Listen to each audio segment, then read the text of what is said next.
Today we will continue learning more about poetry elements. This morning we will learn about alliteration. Alliteration is the repetition or repeating of the beginning consonant sounds in words. For example, slimy slug slithers slowly on the sidewalk, or Ashley Austin ate an apple. Next, we have imagery. Words or phrases that have vivid descriptions that appeal to the five senses. It creates a picture in the reader's mind. The word image is an imagery to help you create an image in your mind as you read. For example, the thick, fuzzy coat was a blessing in the winter blizzard. There's descriptive words in there that help you visualize the coat that they are talking about. Finally, metaphor.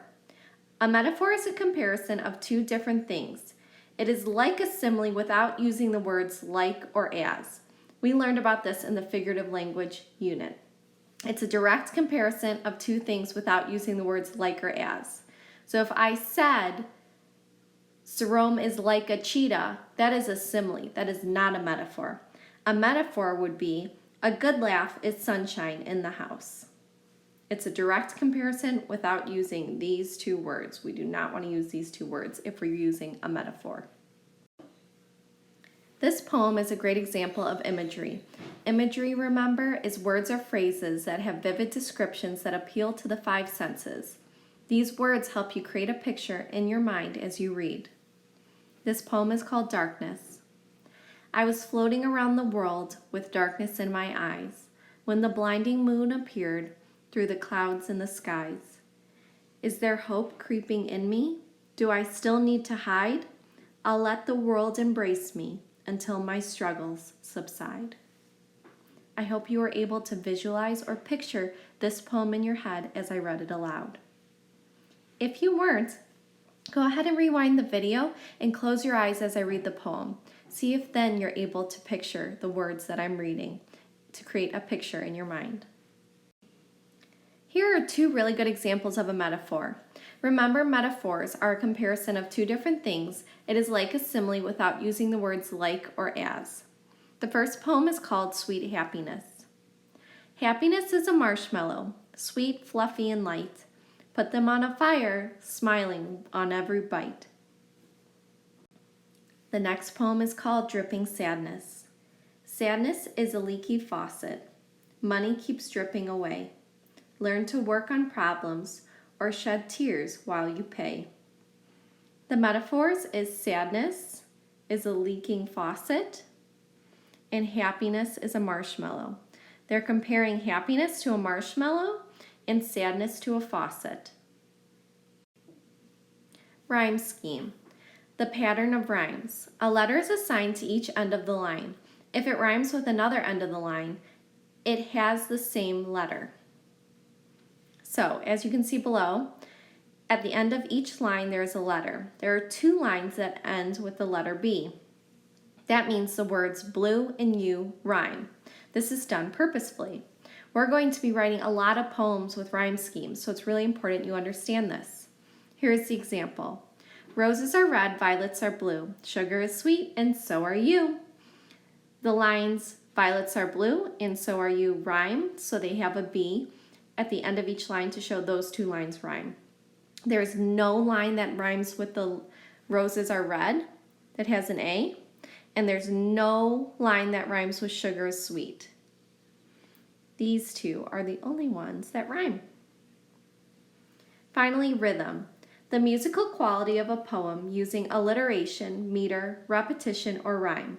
For example, Twinkle, Twinkle, Little Star. We had a poem with rhythm in a few videos ago that really showed how it has a musical quality. It sounds like a song.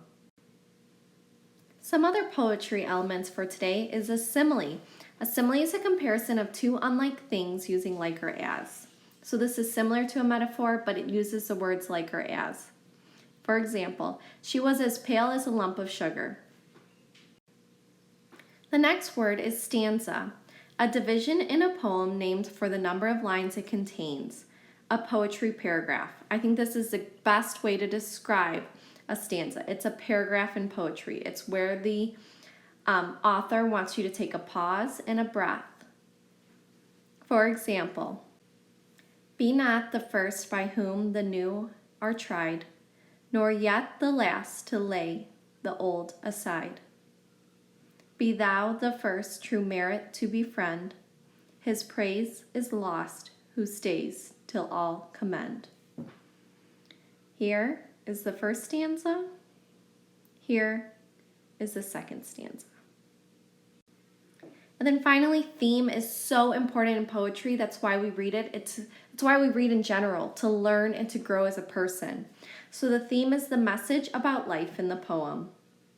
For example, the poor man dressed in riches. And the lesson you should learn from a poem about this is appearances can be deceiving. Don't believe everything you appear to be. There is more to the person than what they appear as.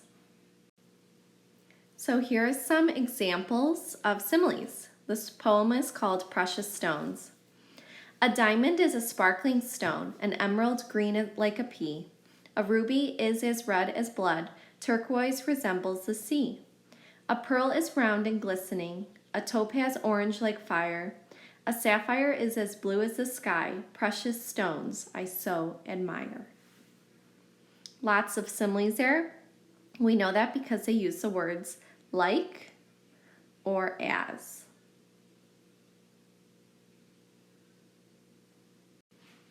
This poem is a good example for stanzas and rhyme scheme. It's called clone. Each of these is a stanza. Do you see how there's a space between? Here's the third stanza, the fourth stanza, the fifth stanza, the sixth stanza, and the seventh stanza. So it's the paragraphs of poetry. The rhyme scheme, as you can see, is every other line will rhyme. So this line will rhyme with this line. This line will rhyme with this line. This line will rhyme with this line. This line will rhyme with this line. This line will rhyme with this line. This line will rhyme with this line. So it's an A, B, C, B. Nothing will rhyme with lines A and C, but always lines B will rhyme. I thought I would clone myself so I could just be carefree. No more chores and homework. It would make me so happy. It will look like me and write like me. It will do chores like me too. It will talk like me and laugh like me and do whatever I do. I'm excited to get started. I know it will be great. I'll first make it clean my room and then do all the things I hate. I'll sit back and relax and play my favorite game, or maybe I'll watch a movie. My life will never be the same. It will then do my homework, including the book I have to read. My clone will write in my journal and do everything I need. It can lay in my bed when Mom checks on me at night, so I can play in the closet using my flashlight. Well, I decided not to clone myself because it wouldn't be fun. If my clone turned out like me, nothing would get done. And the last poetry element, thanks for hanging in there with me, is tone. A tone is the author's attitude towards the writing and the audience. Tone is conveyed or explained or felt through the author's words and details. There could be more than just one tone.